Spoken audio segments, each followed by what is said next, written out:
क्या आप भी अपना माइंडसेट बदलना चाहते हैं? क्या आप भी दुनिया को बेहतर नजरिए से देखना चाहते हैं? क्या आप हमेशा तनाव, चिंता और गुस्सा महसूस करते हैं और इन सब से छुटकारा पाना चाहते हैं? अगर इनमें से किसी भी प्रश्न का उत्तर हाँ है, तो आज की वीडियो आपके लिए बहुत ही महत्वपूर्ण साबित होने वाली है। अंत तक ध्यान से सुनिए। एक बार एक गुरु अपने शिष्यों को विचारों की शक्ति के ऊपर प्रवचन दे रहे थे। गुरु कह रहे थे कि अपने दुख के जड़ तक पहुंचे बिना उसे खत्म कर पाना असंभव है, और इसके लिए सबसे पहले तो आपको अपनी सोच, चिंता और आत्मसंदेह को काबू में करना होगा। ध्यान रहे, आपकी सोच आपकी कल्पना से भी ज्यादा शक्तिशाली होती है और आपका मन आपकी असल खुशी का सबसे बड़ा दुश्मन होता है। ऐसे में जरूरत है आपको अपने सोच और विचारों को बदलने की। गुरु यह सब बोल ही रहे थे कि तभी एक शिष्य खड़ा हुआ और उसने गुरु से कहा, गुरुदेव, अगर दुख दर्द महसूस करने से बचने का तरीका है, तो फिर दुनिया में इतने सारे लोग दुखी क्यों हैं? गुरु ने कहा, इसका कारण है दुखी रहने वाले लोगों का मन है। हाँ, इस संसार के हर इंसान के दुख का कारण उसका मन है, और जिसकी मानसिकता सही नहीं होती वह बाकी लोगों की तुलना में ज्यादा दुखी और चिंतित रहते हैं। अब यह आप पर निर्भर करता है कि आप अपने मन को अपना दोस्त बनाना चाहते हैं या फिर अपना दुश्मन।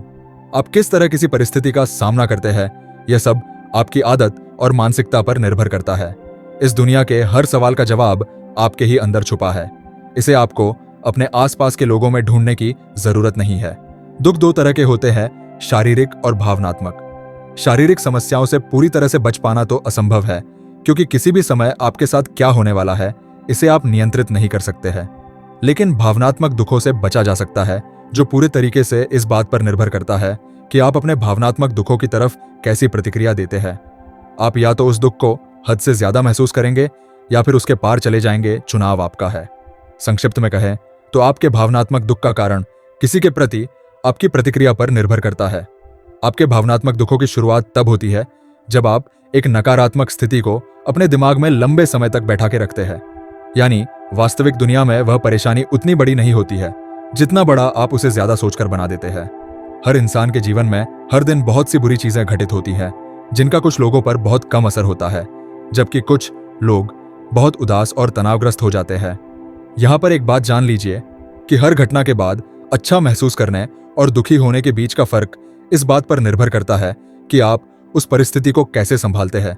अगर आपने जान लिया कि मन कैसे काम करता है, तो आप यह भी जान जाएंगे कि आप खुशी पाने के लिए इसका इस्तेमाल कैसे कर सकते हैं, और इस तरह आप अपने भावनात्मक दुखों से हमेशा हमेशा के लिए छुटकारा पा सकते हैं। शिष्यों ने गुरु से अगला प्रश्न किया, गुरुदेव, इंसान के दुख का असल कारण क्या है?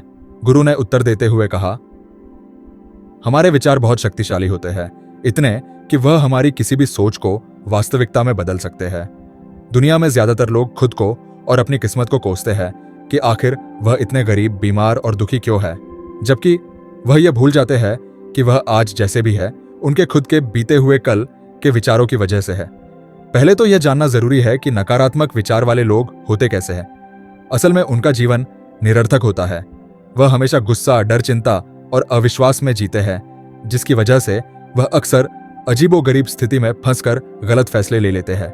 इसके विपरीत सकारात्मक वाले लोग खुशी, प्रेम, समृद्धि, सुख और सफलता को अपनी ओर आकर्षित करते हैं।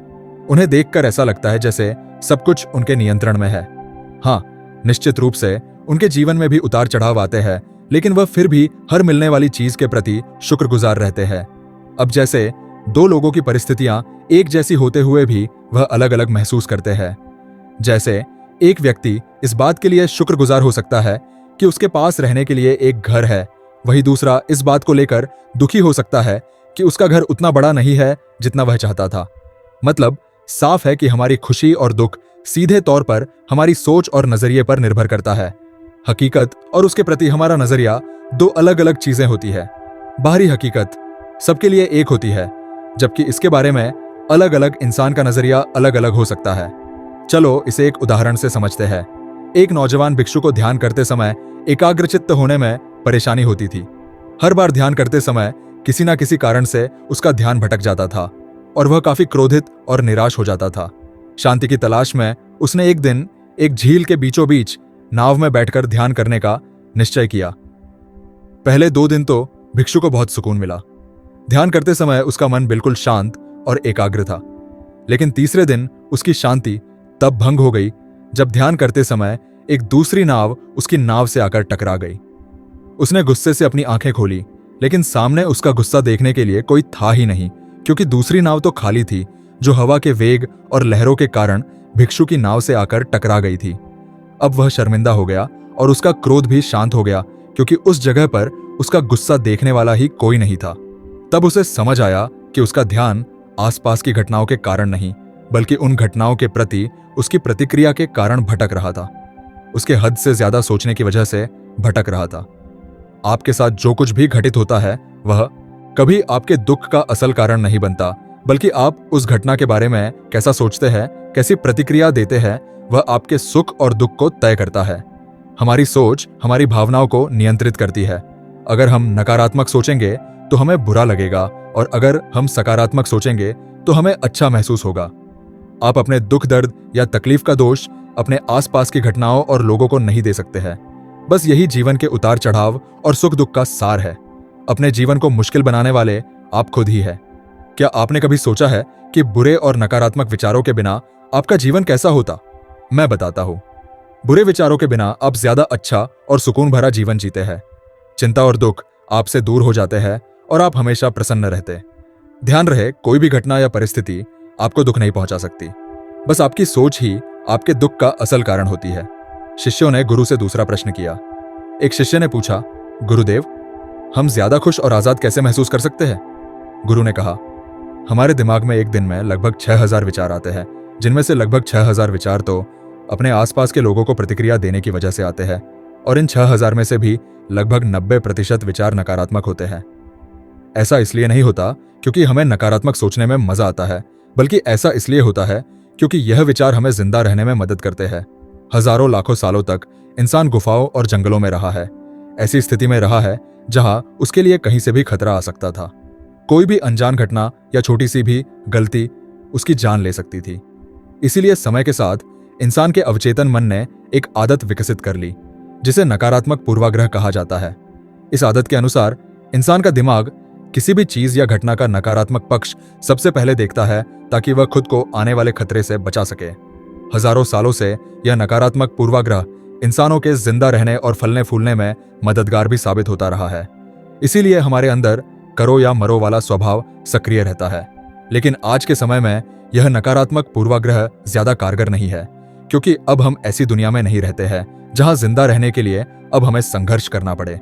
लेकिन फिर भी हमारे दिमाग का नकारात्मक पूर्वाग्रह वाला नियम हमें नकारात्मक पक्ष पर ध्यान देने के लिए मजबूर करता है और हमें खुश होने से भी रोकता है। अब समय आ गया है अपने नकारात्मक विचारों को छोड़कर दिमाग को आराम देने का। माना कि इंसानों के नकारात्मक पूर्वाग्रह वाले स्वभाव ने उन्हें सालों तक जिंदा रखा है, लेकिन अब अपने दिमाग को खुशी हासिल करने में अपनी मदद करने दीजिए। और यही वह समय है जहां आपकी चेतना जागृत होकर आपको बेहतर और पूर्ण महसूस करने में आपकी मदद करती है। इसी के जरिए अपने विचार और भावनाओं के प्रति ज्यादा जागरूक होकर दुनिया को बेहतर नजरिए से देखने का मौका मिलता है। बहुत ज्यादा सोचना भी इंसान के लिए घातक साबित हो सकता है। यह सिर्फ आपकी चिंता और निराशा को बढ़ाकर आपको नकारात्मक सोच की ओर धकेल देता है और आप सुरक्षात्मक स्थिति में चले जाते हैं। इससे बचने के लिए आपको अपना हर क्षण खुशी से जीना चाहिए और थोड़ी देर के लिए सब कुछ भूलकर सिर्फ अपनी चेतना का उपयोग करना चाहिए। इस तरह आप खुश और आजाद महसूस करेंगे। तो फिर आज इसी क्षण से यह सोचना बंद कीजिए कि यह चीज कैसी होनी चाहिए और यह देखना शुरू कीजिए कि वह वाकई में क्या हो सकती है। शिष्यों ने गुरु से तीसरा प्रश्न किया, सोच और विचार में क्या अंतर है? गुरु ने कहा, सबसे पहले तो आपके लिए विचार और सोच के बीच के फर्क को समझना बेहद जरूरी है। विचार इस ब्रह्मांड की रचना है जो कि हमारे पास जन्म से ही होते हैं और इन्हें बनाने के लिए हमें किसी बाहरी ताकत या शक्ति की जरूरत नहीं होती है। हमारे मन में हर दिन हजारों विचार आते हैं, जिनमें ज्यादातर समय हमारा कोई नियंत्रण नहीं होता है। और दूसरी चीज है हमारी सोच, जिसका मतलब है अपने विचारों के साथ सक्रियता से जुड़ जाना। सोच के साथ आपके पास दो विकल्प होते हैं कि आप किसी भी विचार को या तो जाने दे सकते हैं या फिर उस विचार के साथ जुड़कर उसके बारे में और सोच सकते हैं। विचार के काम करने का तरीका यह है कि यह किसी भी पल बिना किसी शक्ति और कोशिश के हमारे मन में आ जाते हैं। लेकिन सोचने की प्रक्रिया उस पल से शुरू होती है जब हम अपने विचार के साथ जुड़ जाते हैं। विचार आना कोई समस्या की बात नहीं है, यह तो प्राकृतिक है। समस्या तो तब शुरू होती है जब आप इसके बारे में ज्यादा सोचना शुरू करते हैं। किसी भी चीज या स्थिति के बारे में आपके विचार कैसे हैं, उसी से आपकी भावनाएं बनती है। विचार और सोच तो संबंधित, लेकिन पूरी तरह से दो अलग चीजें हैं। इसीलिए अपनी भावनाओं के लिए अपने विचारों को दोष देना बंद कीजिए और अपनी सोच पर ध्यान दीजिए। ये मान लीजिए कि आप अपने विचारों को तो नहीं रोक सकते हैं, लेकिन अपने सोच को जरूर बदल सकते हैं। अच्छे विचारों के बारे में सोचिए और याद रखिए कि आप किसी ऐसी चीज को लेकर दुखी नहीं हो सकते हैं जिसके बारे में आप सोचते नहीं है। शिष्य का गुरु से अगला प्रश्न, हमारी सोच हमारी भावनाओं पर कैसे असर डालती है और इसे रोकने के लिए हम क्या कर सकते हैं? गुरु ने कहा, नकारात्मक भावनाएं आमतौर पर तब पैदा होती है जब आप किसी चीज के बारे में बहुत ज्यादा सोचते हैं। हाँ, कभी कभी यह आपकी सुरक्षा के लिए भी हो सकता है, जैसे रात में बाहर जाते समय डर महसूस होना, लेकिन ज्यादातर समय यह आपको तनाव और चिंतित ही महसूस करवाते हैं। जब आप किसी बुरी चीज या बुरी घटना के बारे में सोचते हैं, सिर्फ तभी आपको बुरा लगता है। आप जैसा सोचते हैं वैसा ही महसूस भी करते हैं। ज्यादातर लोगों के दिमाग में यह भ्रांति है कि नकारात्मक सोच से दूर रहने से सब कुछ ठीक हो जाता है। वह मानते हैं कि जितने सकारात्मक विचार सोचेंगे उतने खुश रहेंगे, लेकिन ऐसा सोचना पूरी तरह से सही नहीं है। असल में अच्छा और खुश महसूस करने की चाबी है कुछ भी नहीं सोचना। आपको शायद विश्वास नहीं हो रहा होगा, तो आइए इसे एक छोटे से प्रयोग से समझते हैं। आप सब जरा अपने जीवन के सबसे खुशहाल पलों के बारे में सोचिए। अब उस समय अपने दिमाग में चल रहे किसी विचार को याद करने की कोशिश कीजिए। क्या आप उन्हें याद कर पा रहे हैं? मैं बताता हूं, नहीं कर पा रहे होंगे। आपको याद नहीं होगा कि आप उस क्षण क्या सोच रहे थे, क्योंकि उस समय आपके दिमाग में कुछ भी नहीं चल रहा था। आप बिल्कुल भी नहीं सोच रहे थे, आप बस उस पल को जी भर के जी रहे थे। बात स्पष्ट है कि जब आप सोचना बंद कर देते हैं तो आप बस खुश रहते हैं, आप दोबारा से जी उठते हैं। इसीलिए याद रहे कि आपके दुखों की जर्मन या नकारात्मक मानसिकता नहीं, बल्कि आपकी सोच है। आज अभी इसी क्षण से किसी चीज या परिस्थिति को अपने अनुसार बदलने की तनावग्रस्त प्रक्रिया से अपने दिमाग को आजाद की और जो जैसा है उसे वैसा ही स्वीकार कीजिए। एक मंत्र जान लीजिए, आप जितना कम सोचेंगे उतना ज्यादा खुश रहेंगे। शिष्यों ने गुरु से चौथा प्रश्न किया, ज्यादा सोचना कैसे बंद करें? गुरु ने कहा, ज्यादातर लोगों को यह लगता है कि सोचना बंद करने के लिए उन्हें अपने विचारों को आने से पूरी तरह रोकना होगा, लेकिन यह नामुमकिन है। विचारों को रोकना अपने आप को सांस लेने से रोकने के जैसा है। आप यह बिल्कुल भी नहीं कर सकते हैं। आपको सिर्फ खुद को सोचने से रोकना होगा, विचारों को आने से नहीं। विचारों को उठने से रोका नहीं जा सकता है। आप यह अंदाजा भी नहीं लगा सकते कि वह कब और कहां से आएंगे, लेकिन आप इनके साथ खुद को जोड़ने से जरूर रोक सकते हैं। विचार आया और चला गया, आपने उसके बारे में कुछ भी नहीं सोचा। इस तरीके से आप खुद को विचारों से अलग कर सकते हैं। हाँ, इसका वह तक आएगी रम। इसका यह मतलब भी नहीं है कि आप पूरी तरह से सोचना ही बंद कर दीजिए। मस्तिष्क सोचने के लिए ही बनाया गया है और यह हमारे स्वभाव में होता है। आप वास्तव में तो सोचने से खुद को भी नहीं रोक सकते हैं। तो सवाल यह है, फिर आप क्या कर सकते हैं? आप यह कर सकते हैं कि आप सोचने में लगने वाले समय को कम कर सकते हैं, और इस प्रक्रिया में पहला कदम जागरूक होना होता है। आपको यह जरूर पता होना चाहिए कि आपको कब खुद को ज्यादा सोचने से रोकना है।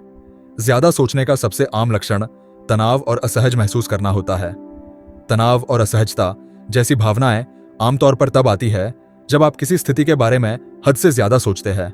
जब भी आप खुद को कुछ ज्यादा ही सोचते हुए पाएं, तो तुरंत अपने आप को इससे अलग कर लीजिए। एक गहरी सांस लीजिए, अपने विचार से दूर हो जाइए और अपने दिमाग को शांत होने दीजिए। आइए इसे एक उदाहरण से समझते हैं। मान लीजिए कि आपके पास एक कटोरी गंदा पानी है। अब इस पानी को साफ करने के लिए आप क्या करेंगे? क्या आप इसे उबाल लेंगे या छान लेंगे? ज्यादातर लोग या तो इसे उबाल लेंगे या छान लेंगे, लेकिन इन सबसे आसान यह है कि आप अपने आप पानी की गंदगी को नीचे बैठने दीजिए। कटोरी को शांति से रख दीजिए। ऐसा करने से गंदगी नीचे जम जाएगी और पानी अपने आप साफ हो जाएगा। ठीक यही नियम हमारे दिमाग के लिए भी लागू होता है। ज्यादातर लोग अपने दिमाग को शांत, स्पष्ट और खुश करने के लिए मुश्किल रास्ता खोजते हैं, जबकि आसान रास्ता हमेशा हमारे सामने ही होता है। देखिए, नकारात्मक भावनाएं सिर्फ और सिर्फ सोचने की वजह से ही पैदा होती है। जब हमारा मन अशांत या परेशान होता है तो हम सोचने लगते हैं, जबकि ऐसी स्थिति में आपको शांति से बैठ जाना चाहिए और अपने दिमाग को शांत होने देना चाहिए, ठीक उस कटोरी के गंदे पानी की तरह। ध्यान रहे, जितना ज्यादा आप अपनी सोच से लड़ने की कोशिश करेंगे, उतनी ही आपकी भावनाएं मजबूत होती जाएंगी, खासकर नकारात्मक भावनाएं। इसीलिए अपने दिमाग को अपने आप शांत होने दीजिए। ऐसा हो जाने के बाद आप धीरे धीरे अपने विचारों को पहचानिए और उनसे दूर होते जाइए। अंत में आप एक ज्यादा स्पष्ट और शांत मन पाएंगे। ध्यान रहे, ज्यादा सोचने की आदत से कम सोचने और खुश रहने की आदत को अपनाने के दौरान तनाव बिल्कुल भी मत लीजिए। सोचना बिल्कुल सामान्य बात है, लेकिन इसमें बहुत समय बिताना हानिकारक है। इसीलिए अपने हर पल को ज्यादा से ज्यादा जीने की कोशिश कीजिए। सोचने में समय बर्बाद मत कीजिए। हमेशा याद रखिए कि शांति पहले से ही आपके अंदर मौजूद है। आपको बस सोचना बंद करके इसे महसूस करने की जरूरत है, और यकीन मानिए, एक शांत मन आपको शांत और सफल जीवन की ओर ले जाएगा। शिष्यों ने गुरु से 5वां प्रश्न किया, क्या हम बिना सोचे जिंदा रह सकते हैं? गुरु ने कहा, अपने जीवन के उस पल के बारे में सोचिए जब आप अपने काम में पूरी तरह से ध्यानमग्न थे। वो समय जब आप अपने काम में इतना ज्यादा खो गए थे कि आपको अपने आसपास की ही कोई सुध नहीं थी। क्या आपको याद आया? अब जरा उस क्षण के अपने विचारों के बारे में सोचिए। क्या उस समय आपके दिमाग में कोई विचार था? मैं बताता हूं, नहीं होगा, क्योंकि व्यस्तता के पलों में आप एक अलग ही अवस्था में चले जाते हैं। अपने काम में पूरी तरह से रम जाते हैं, और इसे ही अपने काम के साथ एक होना या प्रवाह की अवस्था कहते हैं।